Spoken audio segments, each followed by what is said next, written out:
What's up, everybody? Welcome to the Pick Six Podcast, CBS Sports NFL podcast. I'm Will Brinson, joined currently by Emory Hunt and Alex Selelnick, aka Propstarz. Katie Mox will be along shortly, maybe, possibly.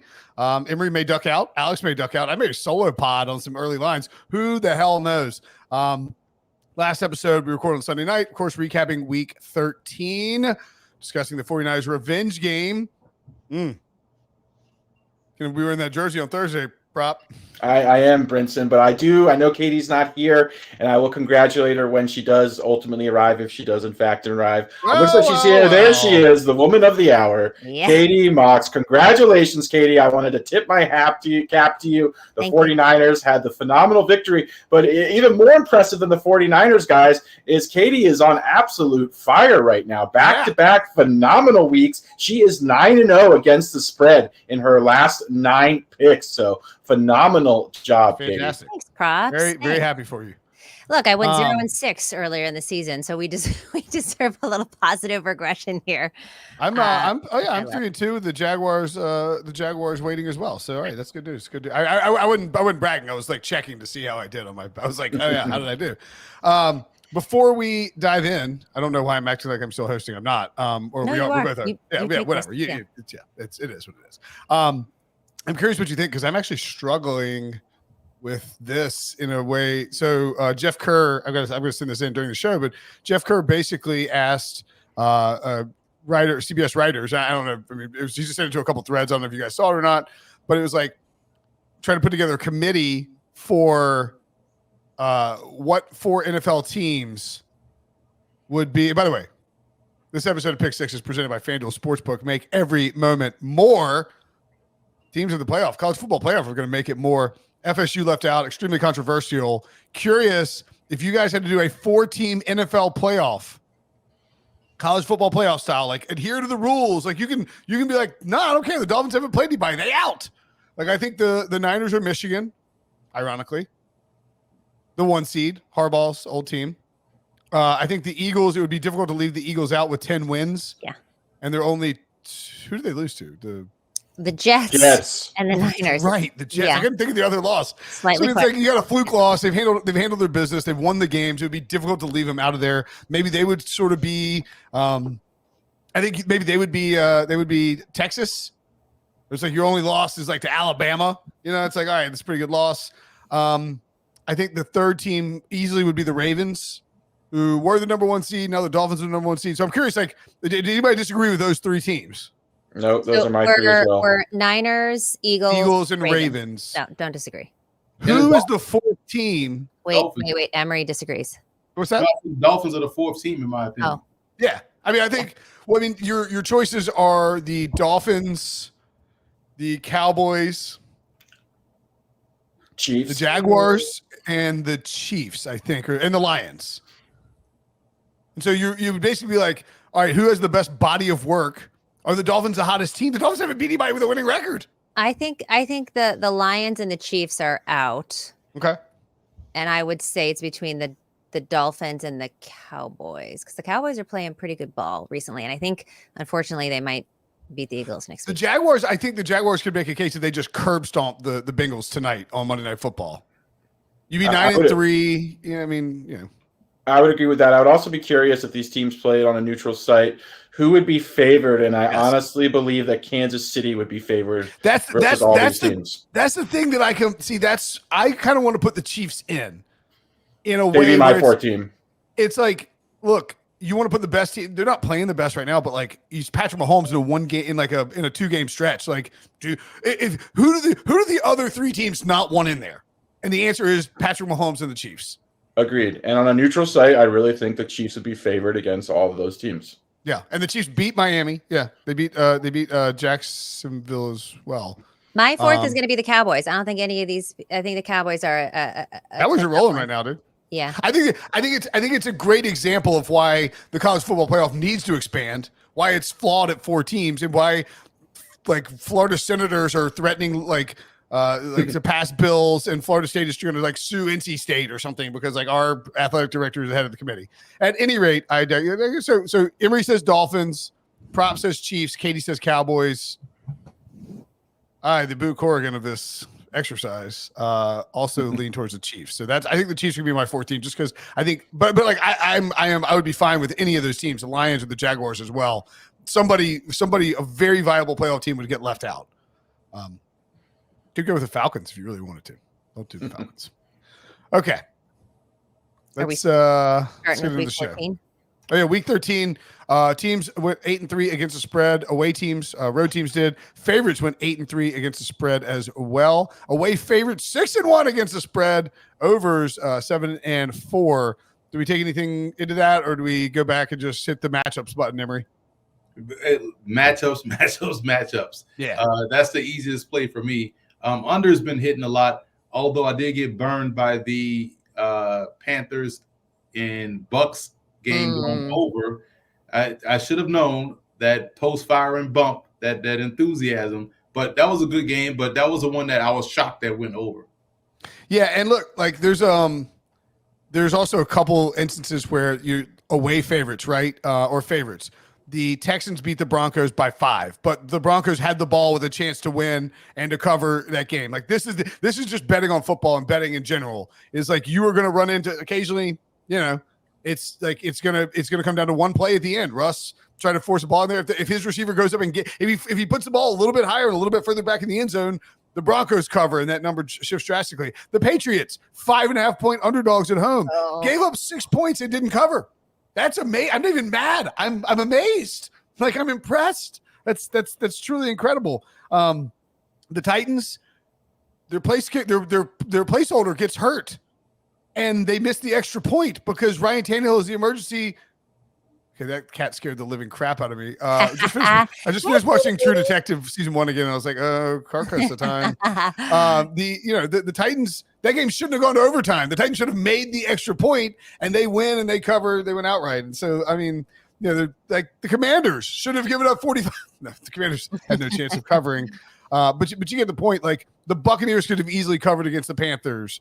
The Browns could have easily covered against that game was really close, and then the Rams just put it on them. And so I think I agree. I think to Emory, it's matchup. It's matchups, and it's a lot of times it's you could be winning like 5 games against the spread if you pick a ball, and then all of a sudden you're winning 12. It's matchups. Speaking of the Patriots, Katie. Speaking of the Patriots, this Thursday night football game is going to be one for the ages. Patriots laying 6 at the Steelers. This total, 30.5. It's Patriots only 29. Patriots catching 6. Patriots catching. Oh, sorry, it's on here in -6. Patriots catching 6. So Steelers -6. This total 30.5. I believe at some books it's already dropped down to 29.5. Yeah. It's this game is only the real sickos are betting on this game. And by the way, you take the under. Only the real sickos are watching this game. Yeah, well, watching this game. I want to know. Speaking of sickos, right? This is. I play the under on this. I play the under on the Patriots team total this weekend. I'm like, that's what I'm going to do from here on out, because I'm going to get you in here in 1 second, Propstarz. But I do want to say, I want to know who would actually lay 6 points with the Steelers, or even give the Patriots 6 points. I would lay 6 points with Pittsburgh. Yeah. There's nothing in that quarterback depth chart for New England that can deal with the pressure they're going to see. This isn't even about Mitch Trubisky and the Steelers passing game. This is about the Steelers defense versus whoever they trot out there at quarterback with marginal explosive weapons on the perimeter and a hurt Stevenson in the backfield. This is going to be an ugly game for New England. They may get shut out again, and that'll be the 3rd time this season they got shut out. It's crazy. The Patriots scored 0 points. Bailey Zappi, 13-25 for 141 yards. Bill Belichick's post-game press conference, he's just lost. He's looking for, he has no answers right now. The Steelers, Kenny Pickett's gonna be out for a few weeks. Mitch Trubisky, whatever. 6 half dozen, I think, for me when it comes to those guys.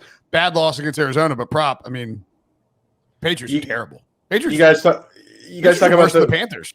They are worse than the Panthers, Brinson. And you guys talk about the real sickos taking the under. The real sickos would go over on this total, in my opinion. But, when was the last time we saw a sub 30-point total here? I was actually surprised it even reached 30 points, considering how both teams looked, keeping the Chargers out of the end zone. The Patriots defense is solid.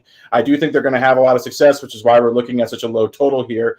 We know Pittsburgh, especially without Kenny Pickett, they are going to run the football quite a bit. The Patriots, the strength of their football team is shutting down the run, completely shut down the Chargers run game, first in EPA allowed per rush all season long. So yeah, this is just going to be a low scoring, ugly affair. If one of these teams can score a special teams touchdown or a defensive touchdown, I ultimately think that will be the difference. But yeah, it's going to be tough sledding even for Jalen Warren and Najee Harris, who are playing very well right now against this New England defense. Maybe The Patriots are those games where you mess around and you bet that no team will score a touchdown. Ooh. But like the odds for it are probably usually it'd be like 150 to 1. It's probably like 22 to 1. No offensive touchdown. Yeah, first touchdown scored, no touchdown. Touchdown score. What it's under scoring, right? It'd be or first touchdown scored. It'd be probably under first touchdown scored, no touchdown scored. Pats are 9-3 to the under. Steelers are 10-2 to the under. The Patriots also 2-10 against the spread. The Steelers are 7-5. I would probably lay the 6 if I had to pick this game. I would not want to mess around with the touchdown number, but I think I don't see how the Patriots can't score. They are the worst offensive football, and it's amazing considering that the Panthers exist on the plane of reality. Rams at the Ravens. The Ravens minus 7.5, total of 43.5. I mean, I think this is pretty easy for me. The Rams have a healthy. Oh, shout out to NFL Jam, baby. My Matthew Stafford Cooper Kupp shirt. Cooper Kupp not playing great, but we've got Puka Nacua playing awesome. He did get hurt. Yeah. So that would matter. You really need one of those receivers to be there for the Rams, but I think 7.5 is just too much for a good Rams team, even against a Ravens team that has blown teams out, has blown quality teams out, the Seahawks and the Lions. Quality NFC teams. Oh, that's right. Lamar crushes NFC teams. Maybe the 7.5 is too obvious. The Ravens might destroy the Rams in this one. I think 7.5 is a lot of points. Look, this Rams team with Kyren Williams has looked completely different than they have without him.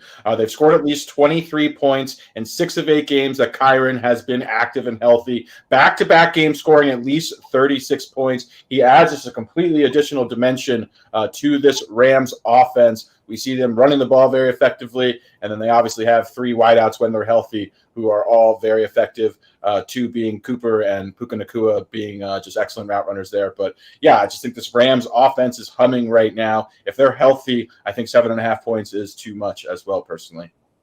I'm on the opposite side here. I'm going to lay the points with Baltimore. What was funny about the Puka Nacua injury, he had to get carried off, and then a couple minutes later, he's catching big plays in the game. Like, yo, didn't you just die? About 20 yeah. Are you back in the game making plays? Like, which one is it? So I don't know what they shot him up with in the back locker room, but he came back in the game. So I'm thinking he's going to be out there against Baltimore. The problem I have with this one, you deal with the temperature that's going to be in Baltimore. You deal with that pressure, Matt Stafford. That's a game. I expect Baltimore's defense to find the end zone in this one. I like the Ravens to at least win by 10, but I also like the over 2. So this one, it screams Stafford versus the pressure. Stafford's pick 6 is always on the table. And I think the Ravens know that, hey, we can load up, stop the run, and force Stafford to beat us consistently from the pocket versus pressure. I think especially coming off of the bye, I like Baltimore here in the big spot. It could have been a Paul Pierce incident with. That's what I was going to say. It was funny because he fell on his. And I went to the whole thing in the green room. I'm like, oh, he fell on his head. He had an injury like that at the Senior Bowl the first day of practice. Made a great one-hand catch. Hit his head on the turf. Didn't practice all week. You saw him. And then he get up and it was like, all right, well, maybe it's his shoulder. Then they say, oh, it's his collarbone. Then it was like his ribs. Next thing you know, he's back out there playing again. I'm like, did he just need a break? You know what I'm saying? Like, what happened? But I like the fact that he's out there balling. He's my number 2 right now in terms of rookie of the year. And McVay, I've said this for about 4 weeks now, is my coach of the year because this was a young football team. And he has these guys right now, depending on what happens next week in the playoffs. They was in the playoffs yesterday for about 3 hours. And then and they usurped them. But the Rams are playing great right now. All right, next up, the Panthers at the Saints. Carolina looking for their second win on the season. They are dogs by 5.5 here with a total of 38. I gotta be honest. I can't believe that total is so high. Well, Saints dropped 28 this weekekend. Actually, you know why? No receivers. You know why it's so high? Well, Olave played the game. Actually, had a good game. He ended up being active. You know why it's so high, Emory? I'll tell you why it's so high. America's quarterback may be America's quarterback. That's right. Jameis Winston. Oh, and not to mention FSU left out of the playoff, and Jameis is almost a guarantee to start. Derek Carr's in the concussion protocol. He's got a rib injury. We're going to get famous Jameis like slinging it FSU style. That's why this number is so high. You know what? You're right. I can't take the under. I was going to say bang the under, but Jameis Winston involved. You can't mess around with an under. We gotta be careful with this because we've seen this story before where Carr, gets murdered on the field, gets carted off, gets walked off, gets so scared Jameis is going to take his job, and then Monday we find out Carr's good to go. Like, man, so I'm gonna wait until Sunday at 12:58 p.m. Eastern time before I have a take on this game whether or not Carr is going to start or Jameis is going to start. Yeah, Derek Carr's petrified of somebody taking his job. I think I would look towards the under, but it is indoors, and Jameis can put up 21 points in 15 seconds for either team. So be careful with that. All right, moving on. Colts at the Bengals. This total 40.5. Colts laying 2.5. That Colts and Titans game, it was basically a pick 'em. It ended up being one of the sharpest lines on the board. Went into overtime. The Bengals, of course, are playing tonight against the Jags. They are 10-point dogs tonight. So this is an interesting game. Depending on how the Bengals look, it'll be Browning's, second start, third game. So if they can put up some kind of a fight, they've got T. Higgins coming back in the lineup tonight against the Jags. I think we could see some move. I tend to think tonight's game is a little bit trappy. I don't think the Bengals win this game, but I'm going to give them the 10 points. So this is one I'm going to kind of wait to see what this Bengals team looks like, because let's not forget that Burrow was banged up in the first part of the season and Browning was getting a lot of these first team reps. It just might be Browning's third start, by the way. Third start. I thought he started against Pittsburgh, and then he'll start tonight against Jacksonville, and then his third start will be. Yeah, I'm talking about. I'm sorry. Monday Night Football, his second start. Yep. Yeah. So tonight is his second start. So I'm just saying he might be better than he has looked, and then this line might switch out a little bit. Yeah, I think. Well, I think it depends on what do you think is going to. If you're watching the show Monday afternoon or listen to it Monday before Monday Night Football, I would bet the Colts now. I think there's a decent chance the Jaguars win by 20 plus points in this game against Jake Browning. This first Monday Night Football game since 2011 in Jacksonville. They are going to be rabid down there. I think it's going to be a problem for Jake Browning. I think the Jaguars roll, and I think as a result, this line gets 4, Indy -4, just because Indy's playing pretty good football. Indy's defense is the issue here for Jake Browning because he takes some of the worst sacks I've ever seen a quarterback take. He runs himself into sacks, and it's just remarkable to see him not get rid of the football. And the Colts defense is opportunistic. They can get pressure on the quarterback. They can stop the run. This is a bad spot right now. You have to take Gardner Minshew over Jake Browning, and the Colts, I believe, will get their 8th win and going over a game and a half of their preseason total of 6.5. Speaking of the Jaguars, they're at the Browns. Another scorching total, 36.5. Jaguars -3. Cleveland catching some juice there. Yeah, I think that this is a kind of a letdown spot for Jacksonville. Cleveland's defense good, but man, they're missing Denzel Ward. Cleveland's offense, Joe Flacco. I don't know, man. I wouldn't mess with this one. I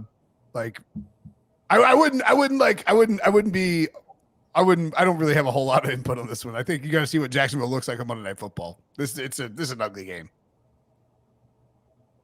All right. With that, we are going to take a break right here. Stick around for our anticipation plays where we try to beat the line movement for the next week. We'll see you in a sec.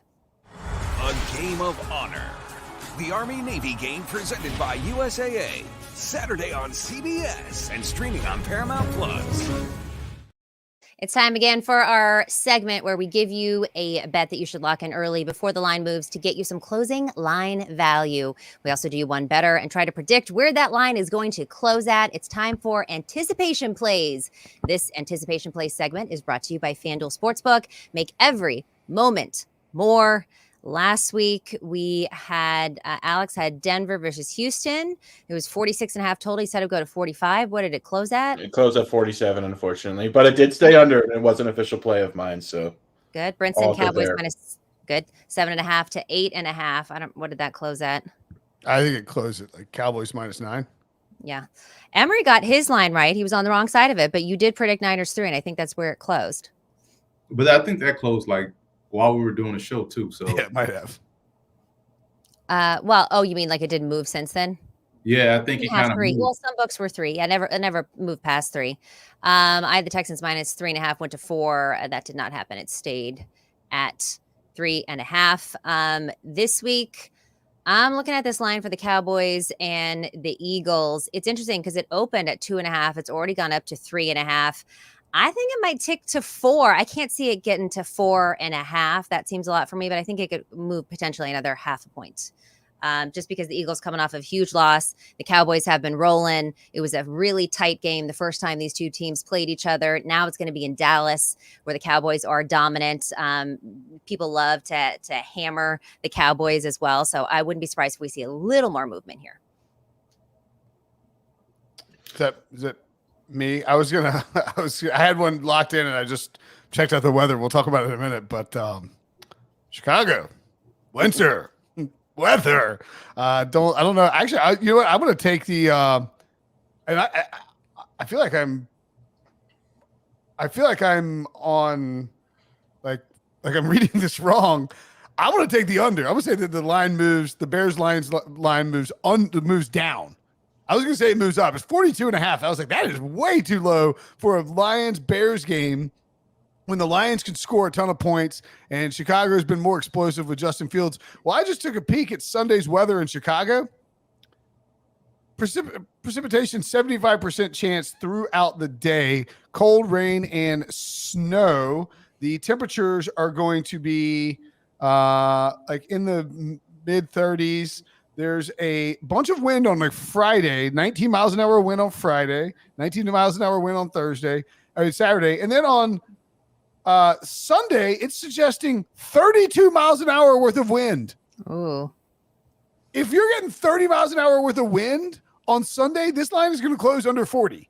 So I'm going to say 39.5 is the final total for this number. I think the over is even juiced because these teams can run the ball. Like, you could see the points being scored. But if you're getting if you're getting a bunch of rain and a bunch of wind, I don't see a ton of points being scored by these two teams. So I'll say the under is the play. What was the score last year, week 1, San Francisco, Chicago?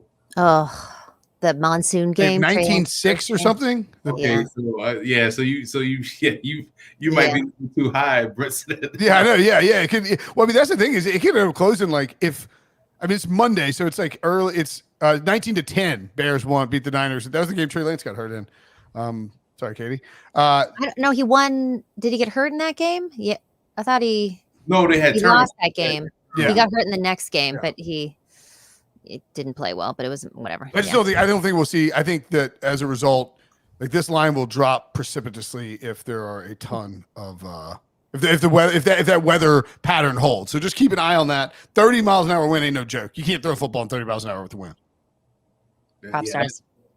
Yeah, and I've got I have a hard time wrapping my head around the Chargers as favorites over any team really besides maybe New England or the Giants. But I'm surprised to see the Chargers as 3-point favorites, if I'm not mistaken, over the Denver Broncos. I believe that this line will end up closing at close to a pick'em or maybe the Denver at +1 here. I know Denver obviously lost yesterday against the Houston Texans, but just watching their team, I still feel like they're fairly balanced. The defense is solid. Offensively, Russ is playing pretty well. They're able to run the ball. A lot more positives that I can take away from watching Denver than I can watching the Chargers, who don't really have a home field advantage either. So I think Denver ultimately wins this game outright, and I think it closes close to a pick'em. Yeah, I'm going to go with the Colts. This line is going to jump based off what we're going to watch tonight. People will realize Browning is a detriment. And they'll also add to the point that, hey, you could have elite level weapons on a perimeter. If that guy that controls the ball every play isn't as good as you need him to be, it could sink everything. And so I like the Colts to be at least 4.5-point favorites going into next week. I'm the only one that has, for some reason, I don't know why, any kind of faith in Brown. I don't think he's going to be great, but I think he's going to be better today. It's just me. I can't wait to text you when Jake Brown does second pick six of the first quarter tonight. Yeah, I won't be surprised if that happens, but for whatever reason, I just feel like he's going to be, maybe because what doesn't matter. This anticipation play segment has been brought to you by FanDuel Sportsbook. Make every moment more. Moving on, the Bucs at the Falcons. Falcons laying 2.5. This total 39.5.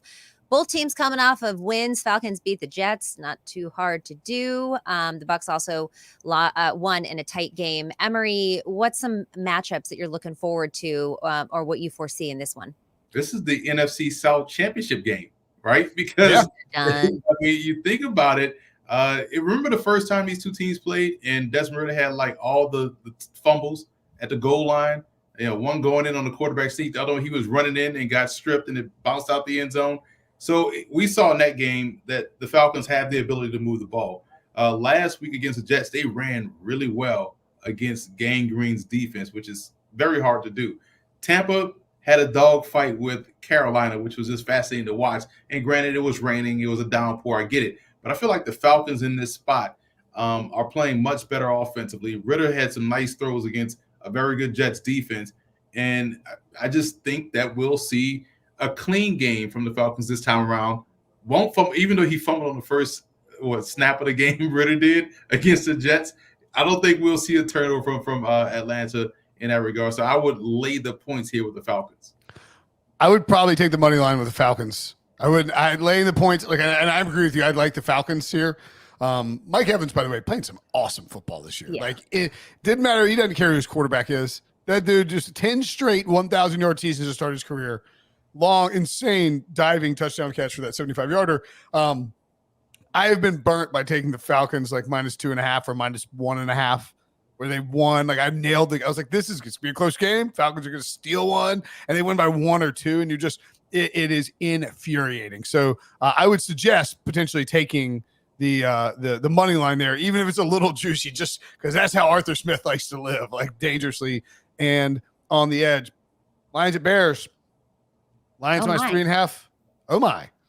Total 42.5. You see the over is juice. I think it's already come down because of the weather. The Bears are 7-5 to the over. The Lions are 8-4 to the over. And I know the Lions are already down to -3. I would go ahead and get the Bears plus the points too here too, I think, because Chicago's strength on defense is stopping the run. And like the Lions are pretty decent against the run too. I just think we just don't see a ton of points here. I think they're going to have to run the football, won't be able to throw the football if this weather holds, and it's low scoring. So you take the team at home that's catching the points with a much more mobile quarterback who gives them that added dimension in the run game in Justin Fields versus Jared Goff, who Goff's has played great football since he got to Detroit, struggled a little bit the last few weeks. Don't love trusting Jared Goff in weather. I think the Bears are a pretty good look here, Emory. How much wind you said? 32 miles an hour. Golf like 165 pounds. They may blow him off. He weighs more when he's wet. Yeah, that's right. Say soaking wet. He does what he wants. But I think you nailed it when you talk about the run game here. For me, it's about which kicker do you trust? And that's going to be huge in this game. Who can make kicks? I'm going to trust a guy that has experience in playing in Chicago. So this could be a game where Chicago could find themselves moving up on that in the hunt bracket in the playoff picture. So I like Chicago here plus the points while it's 3.5. But I'm with you. I will probably sting the under here more than anything. Propstarz, I do see that Harry wrote that Justin Fields scrambling might be the difference here. Is this maybe a spot where you look at some Justin Fields props? Yeah, I mean, again, a lot comes down to what the number is, what we're looking at. Watching Justin Fields this year, I can tell he's playing a little more hesitant. I think the Bears offensively want to protect him, not put him at nearly as much risk as he was out last year. Just he was very reckless. I mean, it's part of what made the Bears dangerous and made Fields so dangerous, but just sustained way too many hits. and just long term that was going to just shorten his career. So it makes sense that he's more conservative with them not really being in the playoff mix. Obviously, they're trying to win. I just don't know how many designed runs we're going to give Justin Fields if he is in fact their franchise quarterback, or they are trying to maintain his health or his longevity in the long term. So I'd look at him, but not necessarily something I'm got circled with a ton of anticipation for, I guess. Okay, makes sense. Moving on. Texans laying 6 versus the Jets. This total 35 and a half. Texans coming off a win, beating the Broncos, ending their win streak. What was that? 22-17. A little bit of a sweat to cover that 3.5. I would lay the 6 with the Texans and maybe look at the Jets team total going under if it's in the teens. Yes, Propstarz. I just want to shout out Miss Katie Mox for taking the Texans this past week, going head-to-head against the boys, against Brinson and the fabulous RJ White. Yes. So tip of the cap to you, Katie. You. Just highlights how wonderful of a week you had again. It's, it really is my week. I had phenomenal bets and the Niners won. So I am insufferable. I am a menace and we're just having a good time.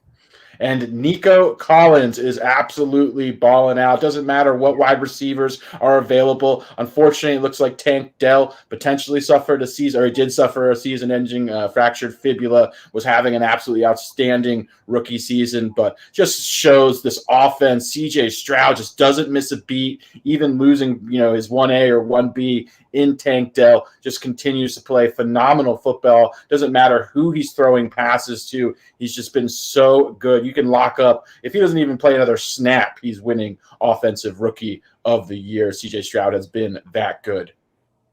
I just found myself watching the injury, and you see the somber moments of the teams and the players, and I'm just sitting there thinking, why was he in the A gap? You know what I'm saying? Like, this dude, like 5'9", 145 pounds.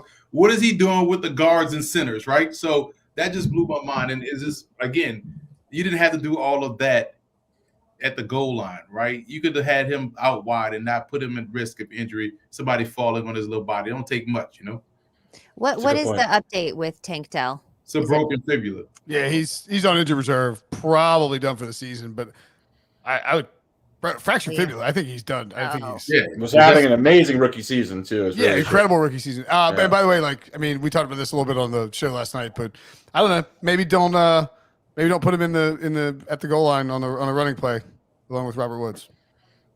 Yeah. All right, let's take a break. When we come back, a game with a big spread and a big total for once. Next. You a lawman or an outlaw? Bit of both, I reckon. Around these parts, we might be men. They're just killers. You up for the task? I wouldn't be sitting here in my Sunday best if I wasn't.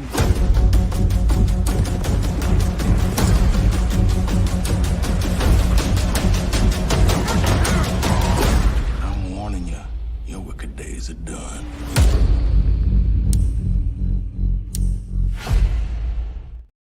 All right, welcome back to the Pick Six Podcast. NFC West showdown.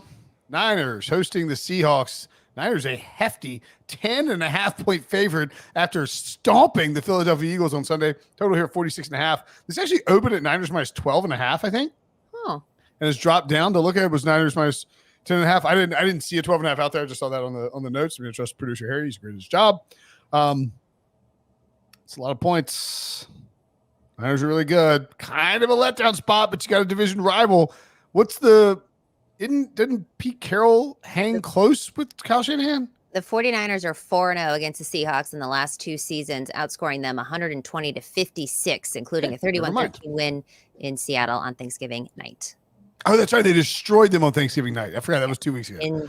In Seattle. And Seattle's coming off that. Seattle's got a 10-day extended bye. I think I would. You already know what I'm doing. Niners team total over. Bingo. 41.5. Bingo. 41.5. The actual total. George Kittle over receptions. Team total is the total. What would it be? 10.5. You said 36.5. What? This weekend it was 25.5. It's probably 28.5 or something like that.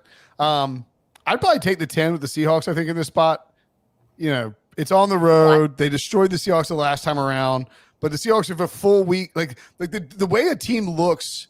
You saw that on Thursday night on Thursday night with the Cowboys and the Seahawks. That was the best Thursday night game all year. because it was with a full week's worth of rest. Like both teams played like they were normal football teams. And I think Seattle with a full week's of rest will be able to get the ball downfield enough to keep it within this line, but I don't love it. No. Christian McCaffrey averages 165 career scrimmage yards per game versus the Seahawks, the third most by any player versus a single opponent since 1950. Propstarz.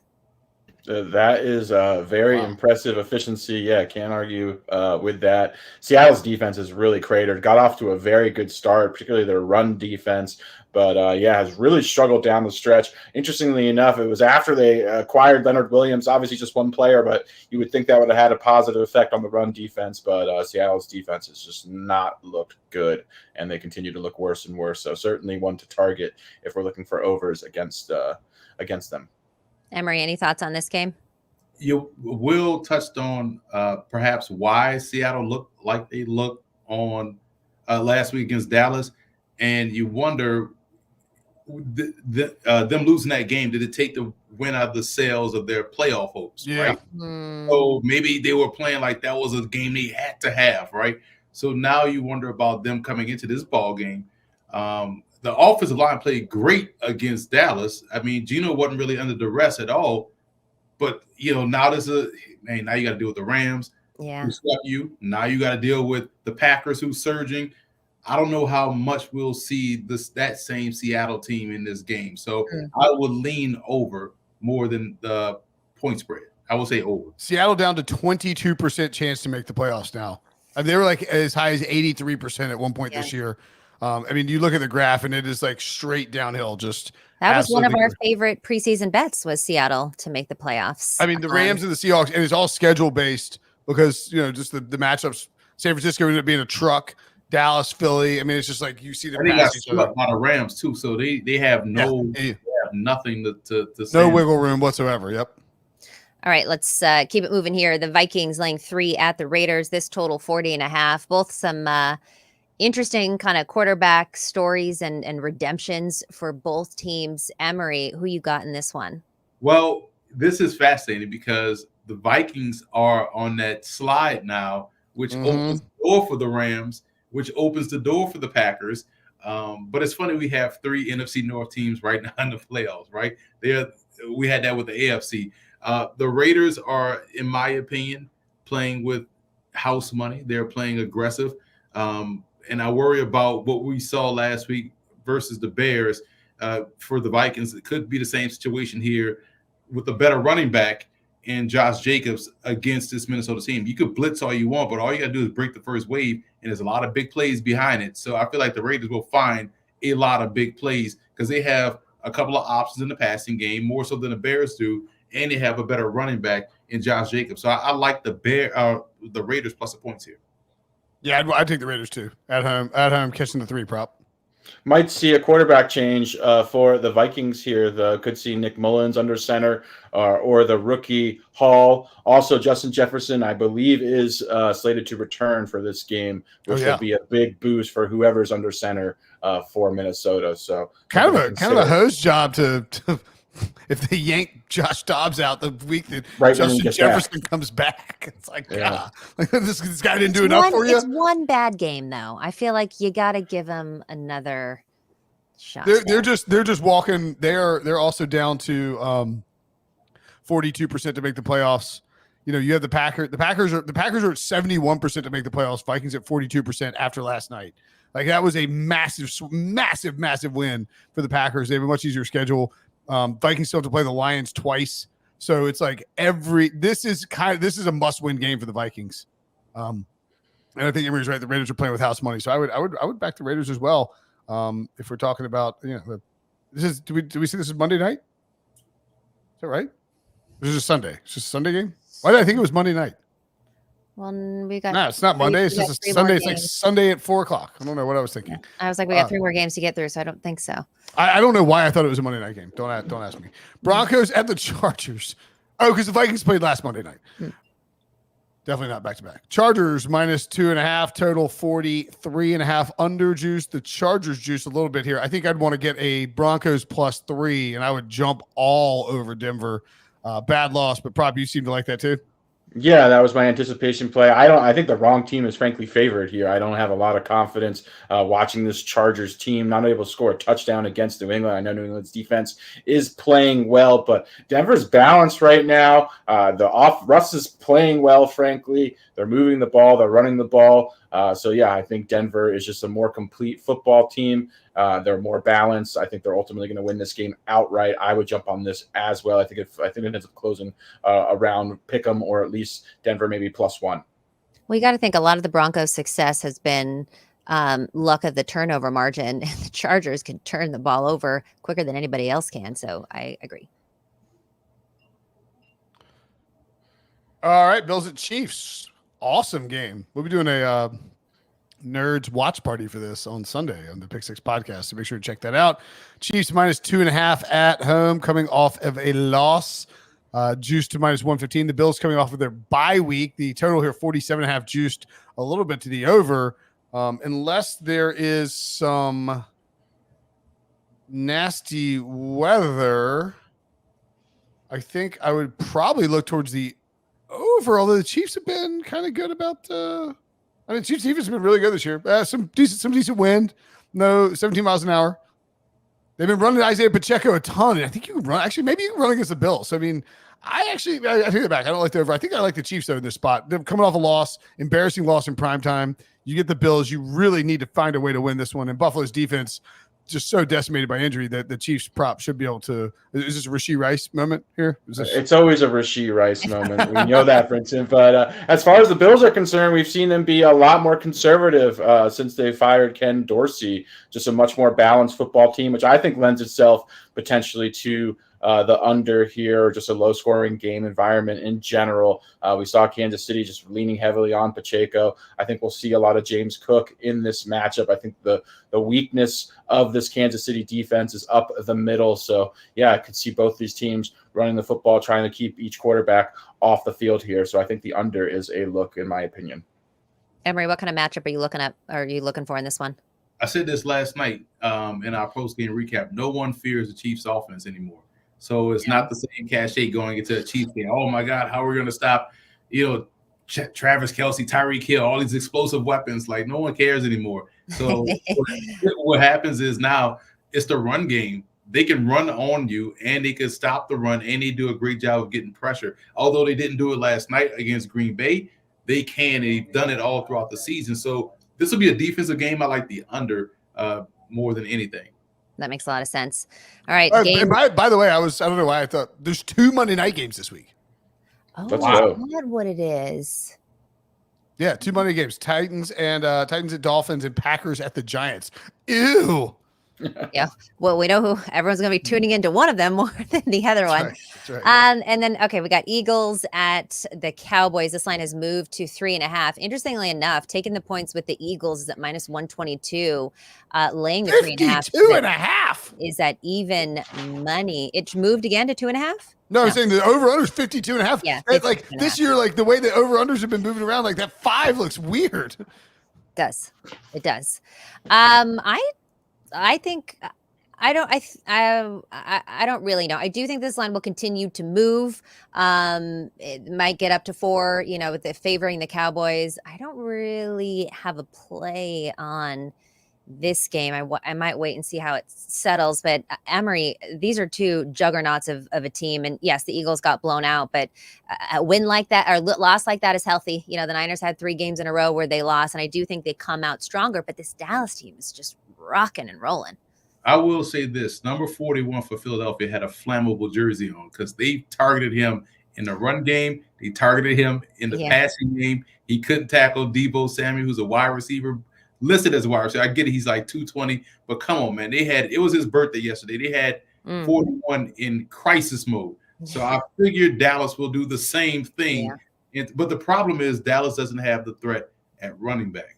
So this will have to be all Dak in the passing game. But the good part is CeeDee Lamb is their best running back because he's outstanding with the ball in his hands. So I feel like with the way the Eagles showed they are not interested in tackling on the perimeter, their safeties and their corners, you're going to see a lot of short, quick passes to get the ball in the hands of Lamb and Turpin. I feel like this game could go over this total. It could look like what we saw from Seattle and in Dallas, because it's in Dallas, it's in ideal conditions. The Eagles still have great playmakers on the perimeter offensively, and until they get that linebacker situation straightened out, they may be in the back and forth affair here in Big D, who smells blood now and has a chance, although they don't have the tiebreaker with San Francisco, but they still have a chance if San Francisco loses to get the number 1 seed. Certainly go win the division too. True. Yeah. Propstarz, you're the Eagles fan. What do you think of this one? Yeah, I tend to agree with Emory here. I think it's a tough spot again for the Eagle. I just think these injuries are really starting to pile up, especially on the defensive side of things. So I could see Dax playing at a really high level right now, really spreading the ball out. Emory mentioned CeeDee Lamb's been just absolutely phenomenal to me. He's in that top tier of wide receivers, just electric with the ball in his hands. You're getting contributions all over the place. Brandon Cooks is really coming alive. Tolbert, Turpin, there's just a lot of options for Dallas's offense. The tight end Ferguson as well. So yeah, they're just playing great football. I think they're catching the Eagles at the right time here. I do expect it to be high scoring, but I do think Dallas's offense should be maybe too much for the Eagles defense to handle at this stage of the season with the amount of injuries they've had, especially at the linebacker position, just getting absolutely Jake Ferguson could eat here.